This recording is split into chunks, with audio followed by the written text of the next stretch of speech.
যশোর বাজার আড়িয়ালখা নদীর তীরে এক প্রাচীন জীবন্ত ইতিহাস। নরসিংদী জেলার শিবপুর উপজেলার যশোর ইউনিয়নের প্রাণকেন্দ্রে অবস্থিত যশোর বাজার একটি প্রাচীন এবং ঐতিহাসিক হাট, যেখানে শুধু পণ্য নয়, বিনিময় হয় গ্রামের মানুষের আবেগ, সম্পর্ক ও স্মৃতির। এই বাজারের অবস্থান আড়িয়ালখা নদীর পাড়ে, যা একে দিয়েছে এক অনন্য সৌন্দর্য ও ভৌগোলিক গুরুত্ব।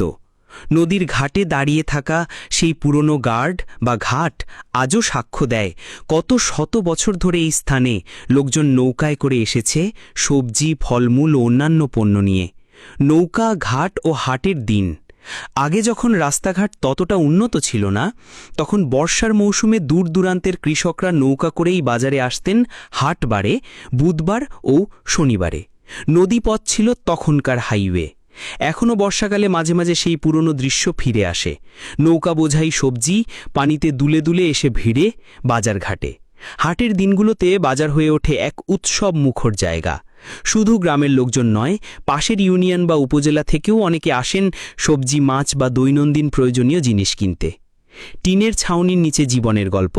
এই বাজারে প্রতিটি টিনের দোকান যেন একটি করে গল্পের বাক্স। বয়সে পুরনো হলেও প্রতিটি দোকান যেন জীবন্ত স্মৃতির খনি। দোকানিরা বলেন, এই দোকানটা ছিল আমার দাদার, তারপর বাবার, এখন আমার। এমন দোকান আছে যেখানে ৩-৪ প্রজন্মা ধরে ব্যবসা চলে আসছে। চায়ের দোকানগুলোতে সন্ধ্যা হলেই জমে ওঠে আড্ডা, রাজনীতি, ক্রিকেট আর গ্রামের খবর। পানের দোকান, ছুতার পট্টি, মুদি দোকান, শুটকি বিক্রেতা, সব মিলিয়ে যেন একসময় জীবন্ত বাংলার প্রতিচ্ছবি। লাল মাটির গ্রাম ও মাটির ঘর। যশোর গ্রামের বিশেষত্ব তার লালচে মাটি। আশেপাশে এখনও দেখা যায় মাটির তৈরি ঘর, যা কালের সাক্ষী হয়ে দাঁড়িয়ে আছে। লাল মাটির জমিতে জন্ম নেয় শাকসবজি, ফলমূল, যা প্রতিনিয়ত হাটে এনে বিক্রি করে স্থানীয় কৃষকরা। এই মাটি শুধু চাষের জন্য উর্বর নয়, এর সাথে মিশে আছে গ্রামের মানুষের শিকড়। এমন মাটির ঘর আর আঙিনায় শোভা পাওয়া তুলসী গাছ গ্রামীণ বাংলার চিরচেনা রূপ।